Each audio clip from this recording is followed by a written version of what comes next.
Ինչպես նախաբես հայտարարած էինք, նորին սուրբոձություն դեր Արամ առաջին վեհապար Հայրաբեդը 2026 դարին հայրաբեդական հատուկ հռչակագիրով հայտարարեց հոգևոր կյանքի վերանորոգման տարի։ Ամեն տարի Սուրբ Ծննդյան հաջորդող Գիրակնորիա Սուրբադարակի մատուցման ընթացքին գընթերցվի հայրաբեդական հռչակագիրը։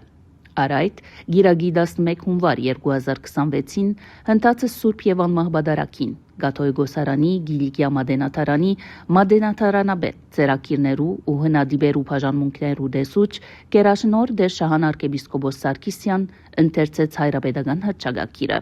Արամ առաջին Գաթոյգոս հռչակագրի մեջ կնշե, որ բարակայական որոշումը չէր այս տարին հոգևոր կյանքի վերանորոգման նվիրելը, այլ հրամայական անհրաժեշտություն էր իդես հայ կյանքեն ներս հոգևոր կյանքի առանցքային կարևորության նահանջին։ Ան Բողոս Արաքյալի հերոմեացիներուն ուղած նամակին վրա հիմնվելով հոգևոր կյանք հասկացողությունը կսահմանե հետևյալ մտածումով. հոգևոր կյանք կնշանակե հոգևորը նկատել կերիվեր նյութականեն եւ մարդկային կյանքը իմաստավորել Աստուծո ներկայությամբ ու զայնլեցնել երկնային արժեքներով։ Հոգևոր կյանքը այնպիսի կյանքի որակ է, որուն առանցքը Քրիստոս ինքն է, իր ուսուցումները, հրաշքներն եւ գողբատկամները, իր խաչն ու հարությունը։ Այլ խոսքով, Աստուծո ողջույն մարտեղության խորհուրդն ու փրկագործական նպատակը շաղախված մարդու կյանքին, մտածումին ու գործին հետ։ Ահա հոգևոր կյանքի հիմքը։ Նորին սրբությունը, ապա լուսարձագիտակ կառնե ներկա ժամանակներու գենցաղին աստեցությունը հոգևոր կյանքին վրա։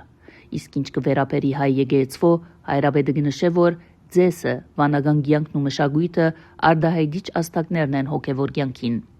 Այսօր պայմաններու բերումով մեր ժողովրդի մոտ հոգևոր կյանքը չի ներկայացներ նույն կենսունակ վիճակն ու հարազատ պատկերը հարաբերաբար անցյալին, գսե հայրաբեդը գադարելով հետևյալ նշումները։ Այսօր պայմաններու բերումով մեր ժողովրդի մոտ հոգևոր կյանքը չի ներկայացներ նույն կենսունակ վիճակը եւ հարազատ պատկերը հարաբերաբար անցյալին։ Այս ուղղությամբ անհրաժեշտ է հետևյալ մատնանշումները կատարել։ Առաջին, մեր եկեղեցին դարձած է առավելաբար ծիսագետրոն, բնականաբար ուղղափառ եկեղեցին նման հայ եկեղեցին եւս կշարունակի առաջնահերթ կարևորություն տալ ծիսական կյանքին, նկատի ունենալով անոր առանցքային թերը հոգևոր կյանքի զարգացման մեջ։ Երկրորդ, պայմաններու բերումով պատմության ընթացքին հայ եկեղեցվո կյանքին, առաքելության եւ ծառայության մեջ ազգայինը դարձած է դիրական, ի հեճուկս հոգևորին։ Մասնավորապես ցեղասպանությունեն հետո սպիրկայ կյանքեն ներս հայաբահբանման մտահոգության են մղված եկեղեցին առավելաբար շեշտած է իր ազգային թերակատարությունը, առանց անդեսելու ազգային արժեքներու կարևորությունը։ Անհրաժեշտ է, որ եկեղեցին հատուկ նախաձեռնություններու թիմելով շեշտե հոգևոր արժեքներու կենսական կարևորությունը։ Երրորդ,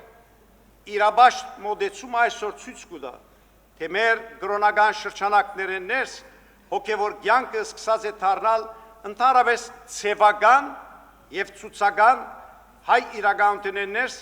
լուսանցքային հոգևոր արժեքներու ներթափանցումը մեր անհատական, ընտանեկան, հավաքական կյանքեն ներս դակավին կկարողի ավելի աստու, ավելի ներգործող նախաձեռնություններու եւ հետեւողական աշխատանքներով։ Վերջապես հայրաբեդը մանրամասն կանդրադառնա հոգևոր կյանքին եւ հայրաբեդական հռչակագիրը գավարտե հայրական թելադրություններով ուղված համայն հայության։